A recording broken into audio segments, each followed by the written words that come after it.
Bacana, João. Olha só, vou fazer algumas provocações, eu vou ficar aqui um pouco como mediador, fazer talvez algum comentário ou outro. Você é o nosso convidado aqui, eu vou tentar te aproveitar ao máximo, claro, no bom sentido. Então, assim, João, é, como a gente falou rapidamente ali, antes de entrar ao vivo, o objetivo principal, no nosso pouco tempo aqui, é tentar esclarecer algumas coisas a respeito do que a gente tem na Coreia Popular, né? Porque existe muita propaganda, aliás, muito mais propaganda do que informação circulando a respeito do que acontece lá, do que é o regime. Então, a partir do norte que eu quero te dar aqui, eu vou pedir que você faça uma introdução breve, não de 45 minutos, mas assim, ó, por quê? Qual a pergunta que mais me fazem? Ah, vocês vão apoiar, vão fazer uma live apoiando a monarquia que tem lá?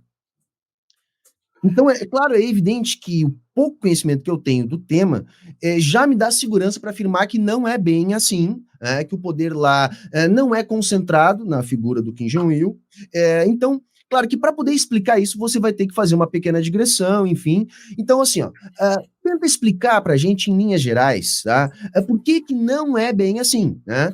Por que que não trata-se da defesa de uma monarquia, sim trata-se da defesa de uma experiência fruto de um processo revolucionário democrático popular anti-imperialista, correto? Então, vamos ver nesse ponto aí, cara. O que tu tem a nos dizer sobre isso?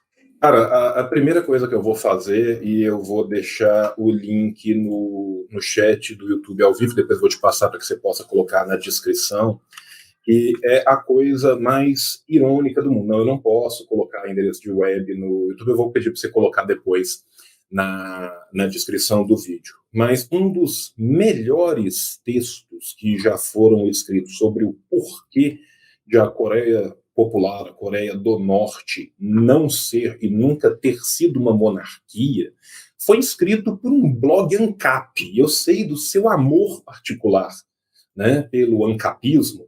Então, É assim, brincadeira, né? então, assim, e é sério, cara. O texto é muito bem escrito, é um texto muito honesto. E esse texto mostra aquilo que eu vou mostrar com um pouco mais de digressão histórica.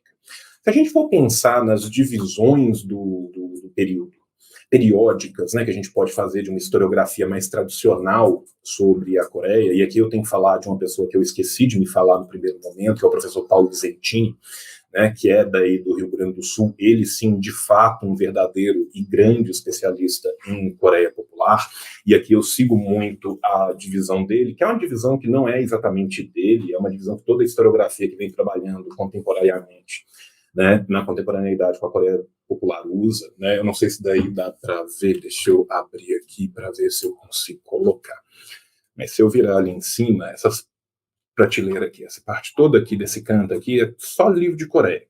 Boa parte desses livros que são escritos sobre a Coreia do Norte, eles não são escritos por norte-coreanos em prol do regime, tentando enganar você, sabe, trabalhador, para acreditar numa propaganda comunista. Não, eles são escritos por historiadores, a maioria deles sul-coreanos e alguns deles, inclusive, norte-americanos, estadunidenses, que estudam a situação da península como um todo. Pois muito bem, o que a gente tem primeiro é um longo período que a gente pode chamar de período dinástico. Né? O período dinástico vai desde as primeiras dinastias que ainda não tinham unificado a Coreia, século VI depois de Cristo, até o final, né, do século XIX, onde você vai ter a anexação da Coreia pelo Japão. O que é importante da gente aprender desse período dinástico, mais do que ficar nos focando nos detalhes? Quem tiver interesse de me ver falando sobre estes detalhes, eu fiz uma live muito interessante sobre isso na TV 247, eu fiz uma live muito interessante sobre isso com o Lucas Rubio, presidente do CEP Songun, do Centro de Estudo de Política Songun do Brasil, que está no meu canal. A gente já fez um episódio do Revolu Show sobre a Coreia Popular, onde eu falo inclusive, né, desde as origens da junção étnica da Coreia. Então, assim, não vou fazer isso aqui. O que a gente tem que pegar deste período longo que vai desde a primeira unificação sobre o reino Goryeo, daí que vem o nome Coreia, no século IX até o século XIX. Desde este momento, a Coreia teve algumas coisas que foram muito importantes na sua estrutura. Primeiro, a sua forma política. Sua forma política durante essas dinastias era baseada numa aristocracia rural, que era chamada de aristocracia Yanbang, que explorava a base camponesa, né, ligada a uma burocracia de origem confuciana, a influência do confucianismo via Manchúria, via dinastia Tang, e depois do neoconfucionismo na Coreia, né? Lembrando que a Coreia é um enclave que fica entre a Mongólia e a China, né? Olhando pelo mar à sua esquerda o Japão, né? Então, assim, a Coreia foi muito influenciada pelo pensamento, pela filosofia política, pela organização estatal que provinha da China. Nesse período, a Coreia sempre teve por tradição uma diplomacia externa, uma consecução da sua realpolitik, que variava entre momentos de fechamento da fronteira e momentos de relações de aproximação, principalmente com a China, que era o maior império da região, que era exatamente uma ideia do confucionismo, né, principalmente do neoconfucionismo, que pode ser baseada, que muitas vezes vem sobre a égide do termo seguir o grande. Ou seja, a Coreia ela tem uma longa tradição de ser um país fechado. Por que um país fechado?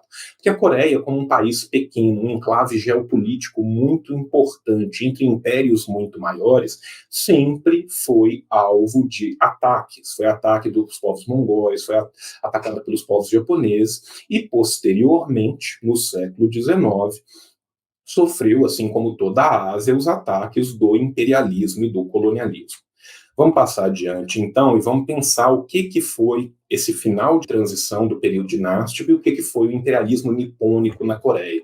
Muitas vezes, quando a gente fala de imperialismo, a gente pensa nos Estados Unidos, a gente pensa na Alemanha, pensa na França, pensa na Grã-Bretanha, mas o imperialismo nipônico, ele é um fator muito importante na história da Ásia, para a gente entender a história da Ásia. Ele foi um fator muito importante para a história da Coreia.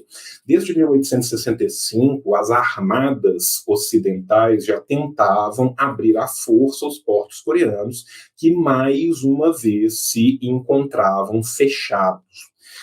Tiveram várias derrotas no começo, mas a insistência dessas armadas, bem como a capitulação daquela aristocracia rural Yanban que eu tinha falado, levou primeiramente à abertura desses portos e, num segundo momento, com o imperialismo japonês pós-era Meiji já começando a crescer bastante, né, dentro do cenário asiático, levou primeiro a uma invasão, depois a tratados desiguais e, finalmente, a anexação da Coreia pelo Japão. Esse período é muito importante porque vai ser a partir da luta anticolonial, antinipônica, que vai se criar dentro da Coreia. E lembrando que a Coreia é uma Coreia só, a divisão entre Coreia do Norte e Coreia do Sul é uma divisão forçada pelo imperialismo contemporâneo, né? A Coreia sempre foi Coreia, ela não é Coreia do Norte e Coreia do Sul, mas durante esse período, né, da luta anticolonial nipônica, vão surgir diversas facções dentro da Coreia, nacionalistas, liberais, comunistas revolucionárias de várias estirpes diferentes, que juntas vão caminhar rumo a essa luta. Pois muito bem. Já em 1905, com o fim da Guerra Russo-Japonesa, a Rússia vai perder essa guerra para o Japão. O Japão vai ter um grande crescimento no seu poderio militar e também na sua arrogância política, e em 1910 ele vai levar à anexação formal da Coreia. Lembrando que essa anexação formal da Coreia conta com elites que são capitulacionistas, ou seja, conta com as elites norte-coreanas que aceitaram muito bem essa capitulação, porque elas eram as beneficiadas com a exploração desse povo, né? Lembrando que as elites aristocráticas exploravam o campesinato, as elites burocráticas explorando a vida dos citadinos, né? O modelo de imperialismo japonês, ele é um modelo que, há um tempo, traz uma suposta modernização, mas que se baseia no exclusivo comercial, ou seja, é um modelo colonialista de brutal exploração, humilhação e expropriação do povo norte-coreano. Será durante esse período, principalmente do período da anexação, que o Japão vai construir os seus famosos zaibatsus, que são seus conglomerados industriais, principalmente no norte do país, porque aí a gente tem que entrar num ponto-chave da geografia coreana. O norte do país ele é extremamente rico em minérios, em minerais, o solo é muito rico, mas é um solo extremamente montanhoso, você tem menos de 15% de área lavrável dentro da Coreia do Norte. Já o sul do país normalmente tinha sido explorado com grandes campos, grandes plantações de arroz, e na época dos zaibatsus japoneses vão ser usadas grandes plantações de arroz para exportar, para servir a metrópole japonesa.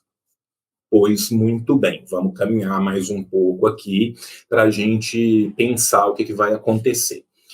O período entre guerras é um período entre guerras para nós, para uma historiografia que é ocidental e muitas vezes orientalista.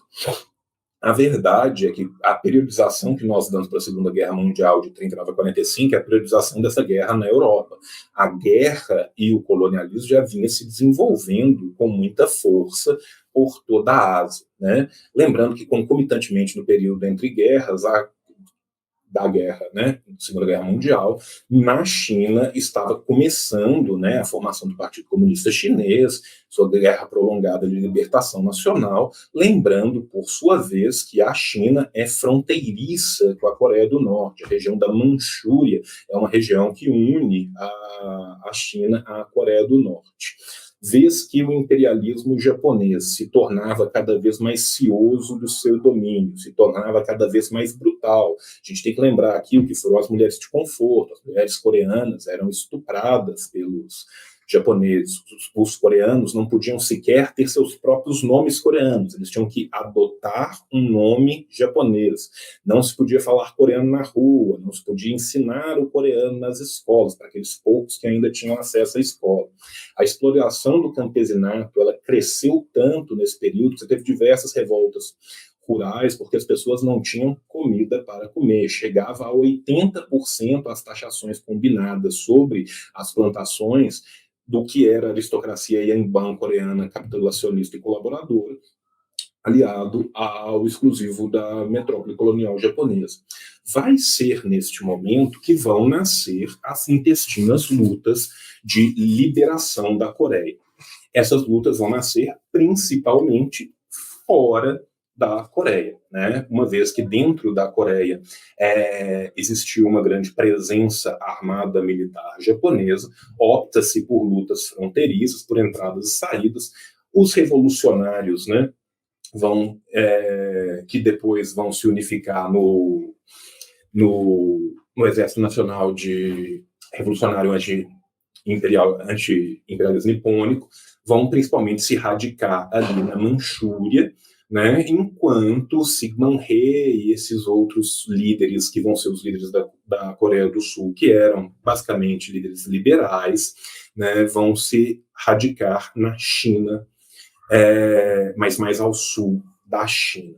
Né? Em 1925, a gente tem a fundação do Partido Comunista Coreano, mas o Partido Comunista Coreano, em sua primeira experiência, é muito rápida exatamente porque ela busca uma linha muito afastada do povo.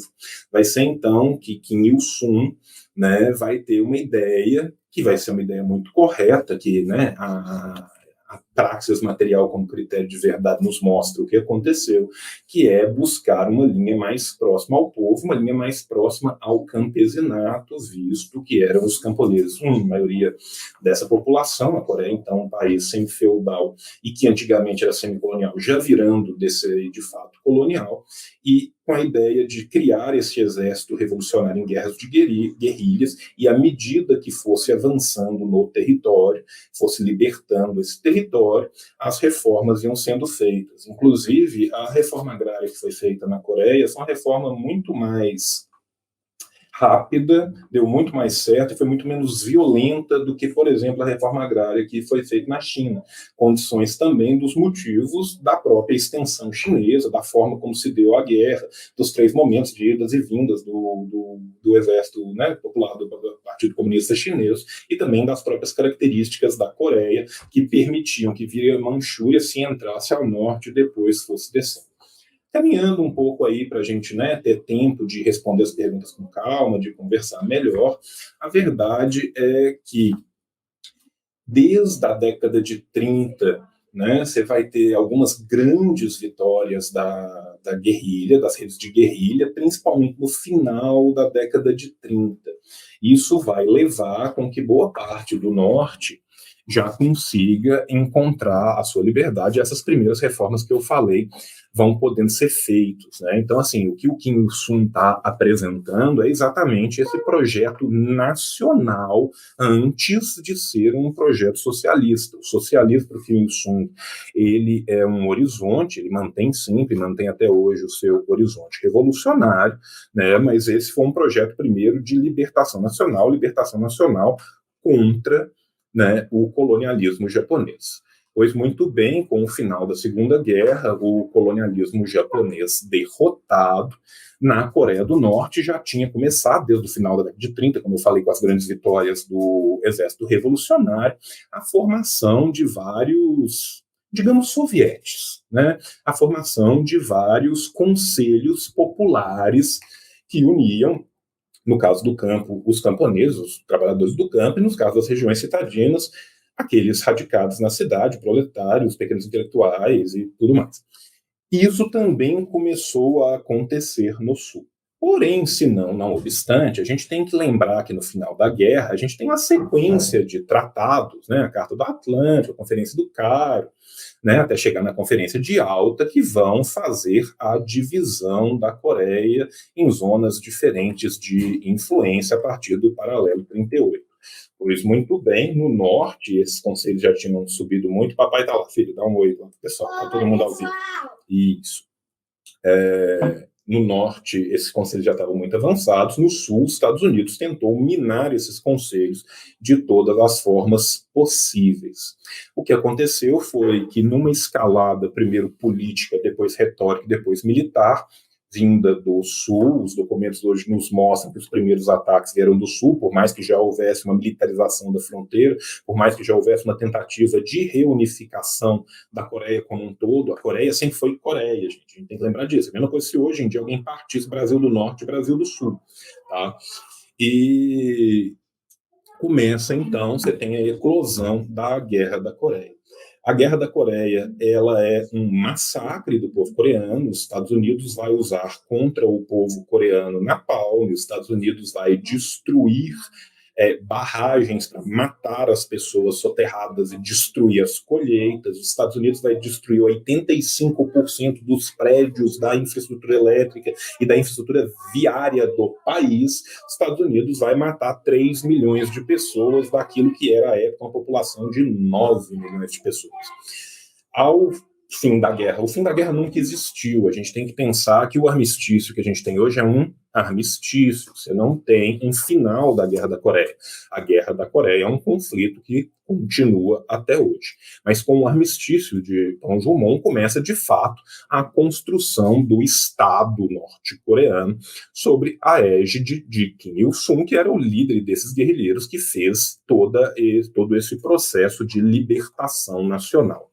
Esse processo, por sua vez, de construção do Estado, ele foi muito profícuo e muito rápido. Existem vários documentos dos norte-americanos que falam com muito orgulho e muita alegria que eles devolveram à Coreia a Idade das Pedras, que eles jamais iriam se reconstruir em décadas e décadas e séculos. 6 anos depois do armistício, os índices econômicos já eram maiores do que anterior ao armistício, e em 3 anos e meio eles já eram iguais aos de 49.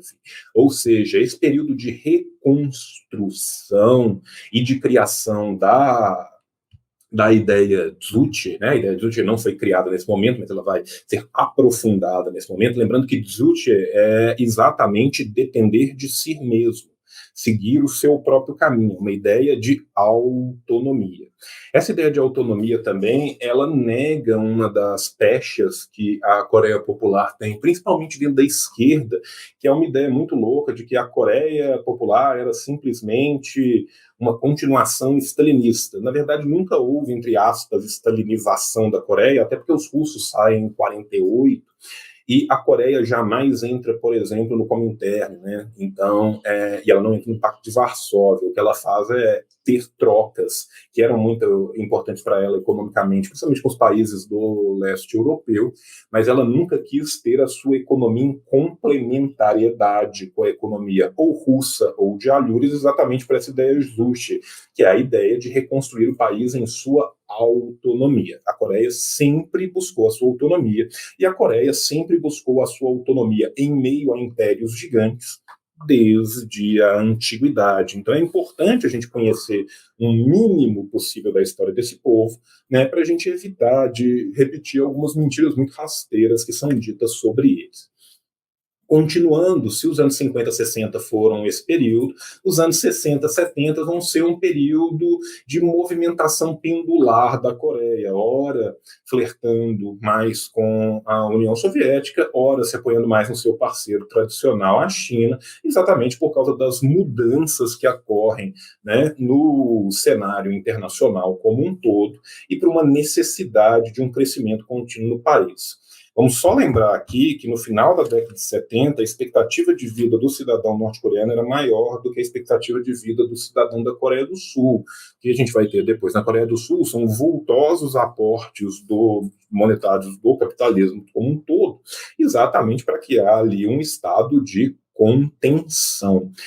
Respondendo a pergunta que apareceu, a filosofia Juche atrapalha o internacionalismo? Não. A Coreia é muito internacionalista. A Coreia manda.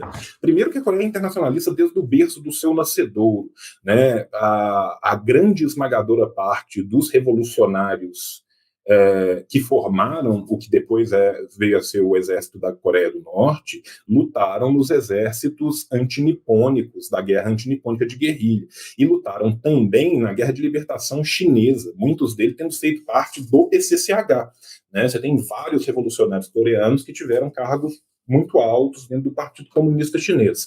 Para além disso, pra você ter uma ideia, existe uma avenida Kim Il-sung em Moçambique. A Coreia sempre teve uma ligação muito grande internacionalista, mandando não somente tropas tecnológicas, tropas de estado da arte, daquilo que ela desenvolvia, da sua tecnologia, mas também com questões artísticas. O Instituto desculpa, gente, meu coreano é péssimo, não falo coreano. Né? Mas existe um instituto de arte na Coreia muito importante que ele tem esculturas que são coreanas espalhadas pelo mundo. Existe uma diplomacia cultural, existe uma diplomacia de Estado e existe um internacionalismo muito grande na Coreia. Pois muito bem, os anos 70 e 80 foram anos de grande diversidade para a Coreia. Primeiro porque houve um recrudescimento muito grande do bloqueio internacional. Gente, o Brasil não conseguiu aguentar 2 semanas de greve de caminhão. Vocês não sabem o que é um bloqueio. Tá? Bloqueio é uma das armas mais cruéis, vis e pestilentas que pode existir para conduzir uma guerra, porque o bloqueio vai matar primeiro os velhos, as crianças e os que são mais fracos. Os bloqueios, eles impedem a entrada de toda a tecnologia, ou seja, de todo o aparato comercial, de qualquer aparelho que seja feito, que seja americano, e para um aparelho ser americano, se tiver 1.600 peças e uma for americana, ele é americano, de acordo com a lei americana, inclusive se essa uma peça que for americana não foi exatamente americana, feita nos Estados Unidos, mas foi de uma subsidiária de uma empresa que é controlada por uma holding americana, isso significa que é americano. Ou seja, se esse aparelho tiver 1.600 peças, uma dessas peças foi feita na Malásia, e essa empresa da Malásia é uma subsidiária de uma holding norte-americana, bloqueio. Tá? Além disso, toda e qualquer tecnologia de uso dual é bloqueada. O que é uso dual? Qualquer coisa que possa ser usado de forma militar. Ou seja, se eu tenho uma bomba de cobalto que é usada para tratamento de câncer, mas dentro dela tem um aparelho que pode ser usado na mensuração qualquer que um submarino precisa para submergir, uso dual. Tá? Proibido. medicamento é o uso dual. Ou seja, o que se tem é um genocídio declarado, uma tentativa de assassinato da população da Coreia. Então, quando a população da Coreia faz treinamento constante militar, quando a população da Coreia é toda ela organizada militarmente, quando a população da Coreia tem construído bunkers antiatômicos por toda a Coreia, não é tão à toa assim. Até hoje nós temos 30 mil tropas norte-americanas estacionadas em volta da Coreia, sem falar no sem número de bases que os Estados Unidos têm fazendo um cinturão em volta da China e, por conseguinte, em volta da Coreia. Bases essas que contam em loco com material militar atômico e QBRN, químico, biológico, radionuclear, apontado para a Coreia. Essa é a situação do país e de qualquer país neste planeta que ouse se tornar um pouco livre. E não precisa ser socialista, não. Pensa no que aconteceu na Líbia, pensa no que aconteceu no Iraque. Infelizmente, a bomba é a arma do diálogo.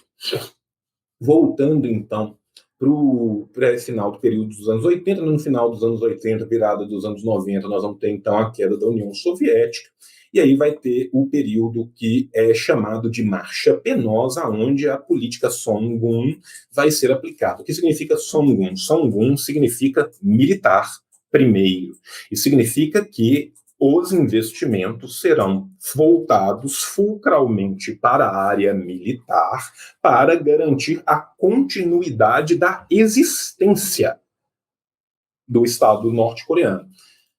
Gente, isso não é uma coisa... Para nós, é tão fora da nossa realidade que a gente não acredita. Mas você tem documentação norte-americana de plano de bombardear nuclearmente a Coreia durante a Guerra da Coreia. Foi bombardeado com napalm. Foram contaminadas as fontes de água. Isso, para eles, é muito real e muito presente. Tá? Outra coisa que a gente tem que pensar desse período da Marcha Penosa é que, eis que subrepticiamente do dia para a noite, a Coreia perde 35% de todas as suas trocas internacionais da noite para o dia, que eram com os países do leste europeu, e o restante passa a querer fazer essas trocas de forma pecuniária em vez de troca de produto por produto, como muitas vezes era feito. Exemplo disso, Vietnã. Um outro exemplo disso de uma forma menor, China. Né? Então, assim, a Coreia sofreu um baque gigantesco e nos anos 90 na Coreia teve sim fome, teve sim gente morrendo, teve muita falta de tudo.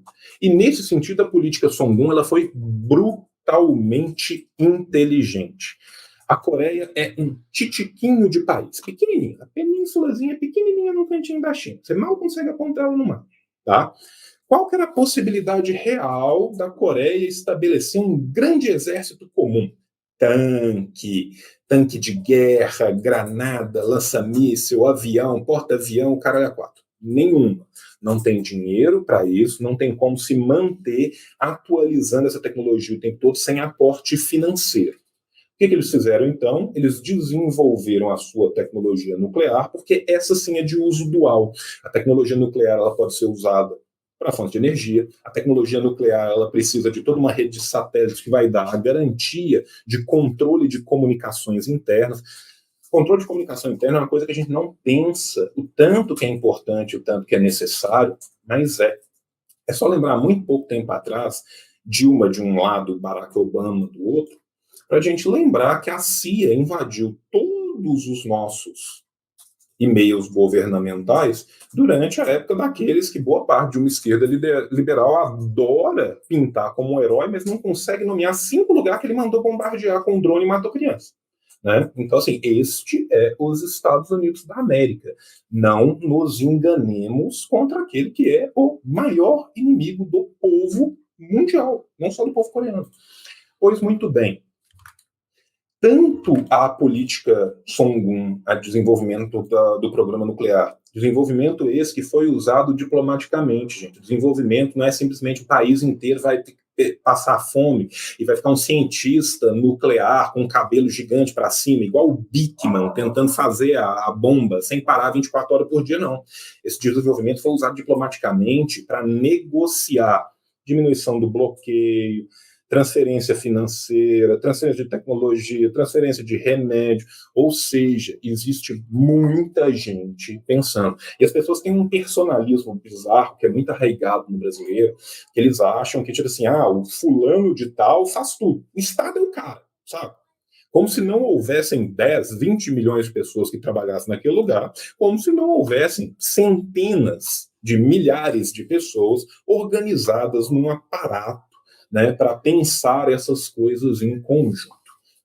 Pois muito bem, após a Marcha Penosa, nós vemos tendo, desde a década da virada do milênio até hoje, né, essa vitória nuclear da Coreia, né, principalmente depois do Pansan 9, mas desde os seus primeiros testes, né, e a política do Byung-jin, que a política do Byung-jin é quase que a política antagônica à política do Song-un. Se a política do Song-un ia focar no militar primeiro, agora, sob a égide do Byung-jin, uma vez que já está desenvolvida essa tecnologia militar, nuclear, desenvolveu, acabou, pode usar com uso dual, já miniaturizou, já conseguiu bomba end, já conseguiu caramba 4. Né? A Coreia não apenas desenvolveu uma tecnologia nuclear, isso ela já tinha desenvolvido no seu primeiro teste, né? Lá atrás, tem mais de década e meia já, né? Mas ela desenvolveu uma tecnologia de miniaturização nuclear e de CBM, de mísseis intercontinentais, né? Os balísticos intercontinentais. A Coreia, hoje em dia, tem essa certeza na mesa. Quando ela senta para negociar, existe aquele linda arma em cima da mesa que fala, olha, se você tentar me varrer do mapa, eu vou te varrer no mapa. E aí os termos da negociação são muito, muito diferentes. A Líbia de Muammar Gaddafi, que foi uma revolução democrática, popular, nacionalista, não foi nem socialista. Livro Verde é muito interessante, as pessoas deviam conhecer melhor, mas não era exatamente um socialismo. A Líbia foi varrida do mapa. A Líbia, hoje em dia, tem mercado de escravos humanos em plena luz solar. Boa parte da Líbia não conseguiu recuperar sua infraestrutura de energia elétrica. A Líbia foi devolvida ao Paleolítico pelas forças estadunidenses. A Coreia Popular, não. Algo de certo foi feito aí. Para além disso, nós temos que pensar que nós estamos falando de um país que tem pleno emprego, plena educação, saúde gratuita e universal garantida a todos. Cada um tem o que é a sua ideia de progresso, o que é preferível. Eu pergunto a quem nos ouve e que não conhece ou não conhecia a Coreia. É preferível que eu possa me matar de trabalhar para ter a possibilidade de pagar em 26 prestações um lindo iPhone, ou é preferível eu ter habitação, comida, saúde, educação gratuita e universal? Eu já fiz a minha escolha, deixo essa introdução breve sobre a Coreia.